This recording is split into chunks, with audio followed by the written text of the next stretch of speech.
July 25th, 2023. No news is good. Let's look at today's headlines on Google News in a private window. Federal judge blocks Biden administration's new asylum policy.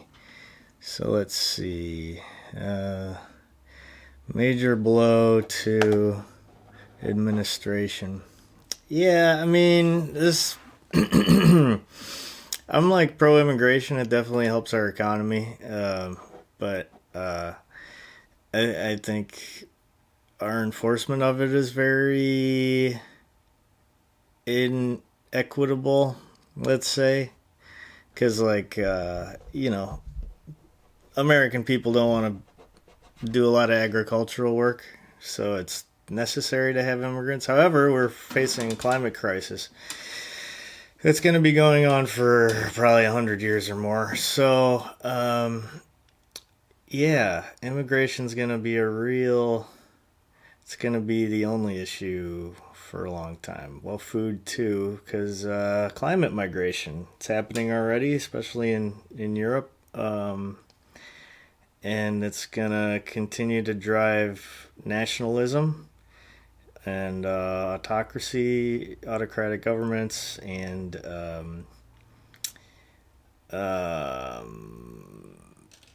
yeah, it's going to be interesting to see how this plays out.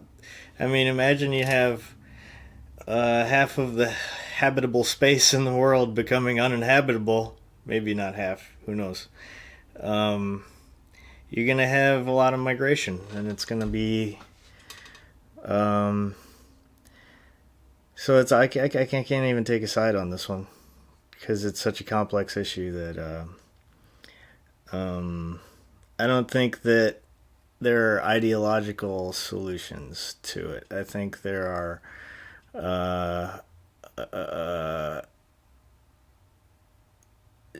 kind of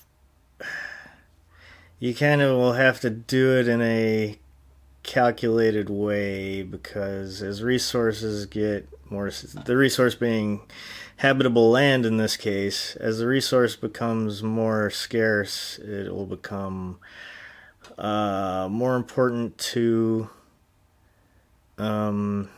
make sure that it's not I don't know. I'm gonna skip. Can I pass? Pass. Okay. Next, Speaker McCarthy. Speaker McCarthy: House may launch an impeachment inquiry of President Biden. Yeah, it's just like an eye for eye bullshit, moral equivalency, which I don't think exists. I would say that the Biden Burisma thing seems like a real story. And the Trump Saudi, Jared Kushner getting $1 billion from the Saudi seems as bad or worse. So it's just basically, maybe it's time that the government that the parties call each other out for corruption, like that's legitimate corruption. I don't think this is, obviously it's partisan posturing, but it's as if the gentleman's agreement between all these politicians is fizzling, and that there may be a little accountability. So, I mean, it would have been great if they would have started it with the last administration, but if they started it with this administration, at least that's a foundation for some accountability in the highest levels of government. Speaking of accountability in the highest levels of government, Israel doesn't have that anymore, because Israel judicial overhaul, protests mount against Benjamin Netanyahu after bill passed. I mean, he's been fighting to get this bill passed. He had a fucking pacemaker put in, and so it almost claimed his life, but it didn't, and now the judicial branch has been undercut strongly in Israel. So, but that makes sense. I mean, there you have an environment where they're getting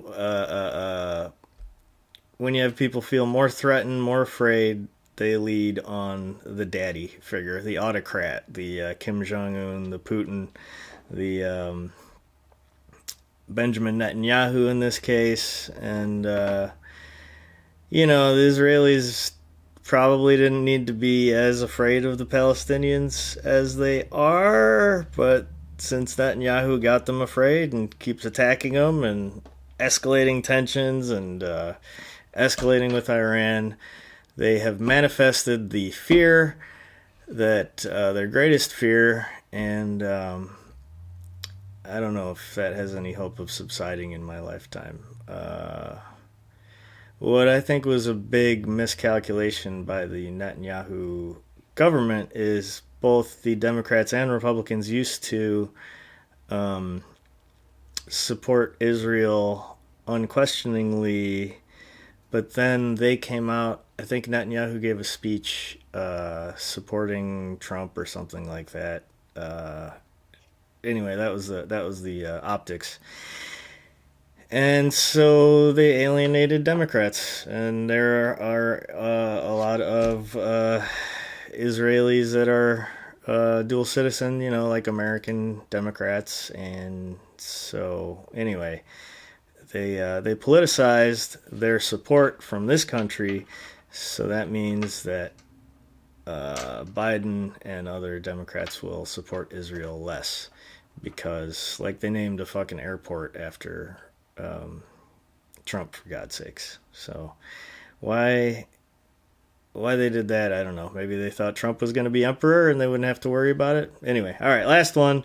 Biden honors Emmett Till and his mother amid debate over how to teach kids about the painful parts of U.S. history. I'm glad we're talking about how to teach kids about that. And it's fine that it's different in different locations. And yeah, that was pretty awful. And it was a heroic thing that Emmett Till's mother did, having his body displayed. And yeah, I definitely think there just needs to be a balance achieved. And as long as we're too polarized to speak in sensical terms, that'll be a challenge to achieve. But if we're having a dialogue about it, then over time we'll get closer to achieving that balance. Goodbye.